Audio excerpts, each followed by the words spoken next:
So if I'm going to show you a jab, basically a jab goes straight out and straight back. If I'm facing you, you want it to come straight out towards your target and straight back. Straight out and straight back. You might notice that I'm moving in, I'm stepping in, and I'm stepping back again. I'm also raising my shoulder a little bit when I put it out. I should have a clean line going straight out and straight back. Okay. I raise my shoulder because that protects this area of my head. If someone were to hook over my punch, then that's going to protect this area right here, which is your knockout area. You want to avoid being hit in this area. So straight out, straight back. You don't drop it. You don't pull it out this way. Because if you do that, that opens you up to getting hit. You just want, because if it's very clean and there's no wasted motion, you want to breathe out a little bit. You notice my hand is real loose. I'm not tensing up. The whole key to making this work is being very loose until the moment of impact. And that's when you tense for just a slight second. So I come out, come back. It's like my whole body turns into this punch. And the way you get power is your front lead foot is planting down at the same moment that your punch is landing. It's much like a fencer when he does a thrust. You want that lead foot to plant, and you want everything to be extended and turned into the punch for that split second when the punch is going to land. And that's going to generate a lot of power. So the cross is going to, it's the same as the jab, basically. Come straight out, you raise your shoulder a little bit, and then it comes straight back. And what gives it power is the turning of your torso into the punch. And that's going to give you a nice strong cross. What gives the jab power is the planting of the foot. You're not going to want to replant, there's not enough time for the cross. All you're going to want to do is turn your body and hit right into it. So the cross goes like this, out, out.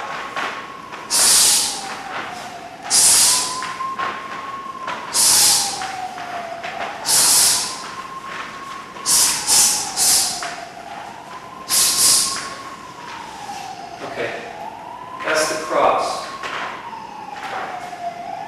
The next punch that you want to learn is the hook. And you can do these in a series.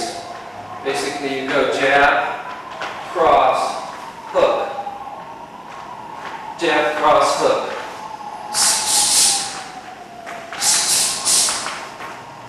Okay? Now the hook, if I'm in my cross, the hook is just going to turn back. Now the hook you don't do from far away. You do it after you've already entered close to the person, you're in close range, close enough to hit them, and then the hook just sort of floats in there. It's a very devastating punch because it's hard to see if you do it right. So if I'm hooking, this is all it is. It's not way back here and forward again. It's just a little motion, like that. Okay? It comes in pretty much flat. You don't want to bend your wrist or you'll break your wrist. You just want it to come in flat, and then you want it to drop right back into your stance. You don't want to bring it way over here because you'll get nailed. You just want it like that. Okay? So you can do a jab and a hook, or you can do a jab, cross hook.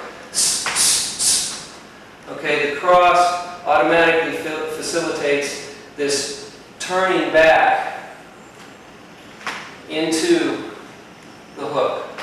You know, you get a little bit more oomph to it. But you still don't want to take it. You want to keep it real tight. Okay, that way you're covered. The last punch I want to show you is the uppercut. Okay, the uppercut sinks down and digs up like this. It's a body punch. It could be up under the chin. But basically, you can put that in there just like you do the hook in a way. It's a very small shot. It's only done in close range. So if I go jab, cross, hook, uppercut, it just comes straight up like that. You want to dig it a little bit, sink a little bit into it, and just, it's a little motion. But it's going to have a good strong hit, because if you use your legs and you're using that turning of the body, then you're going to get a strong hit out of it. All right, those are the 4 basic punches of boxing, and we use those in Rhythm Fist because a lot of people use them. This is a martial art, and that's what you're going to run into on the street. One thing you have to say about this, though, is that you can hurt your hand using this style of fighting on someone's head. You know, if your fist comes in at the right angle and catches between the knuckles on the sharp or bony parts of the head, you can actually split your hand or break your hand, especially if you really hit hard. That's why people wrap their hands when they're boxing, because they really generate a lot of power. But if your hands aren't wrapped and you're out on the street and you hit someone in the head and you hit that bony area, you may hurt your hand. So an alternative is to use the hammer fist. The hammer fist is a very strong hit. It uses the outside part of your hand. It's got some muscle over it. It's not going to break very easily. You see people breaking boards and things and bricks and stuff with this part of their hand. You can do the same punches. You can do a jab with that part of your hand, and you can do a cross with that part of your hand. What happens is, though, that you come in on a little bit of an angle, and it's more conducive to sort of circular hits, more like a hook type of a hit. This way and this way. And what you can do to generate this is this sort of whipping motion with the arm and the elbow. And I call that a small circle, large circle hits.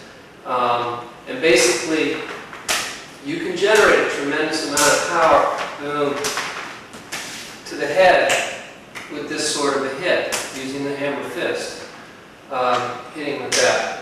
I don't recommend doing the back fist with the knuckles. Again, you can hurt your hand. Use a hammer fist. You know, so you can use it for almost any angle that you're hitting, in addition to the jab, cross, hook, and uppercut.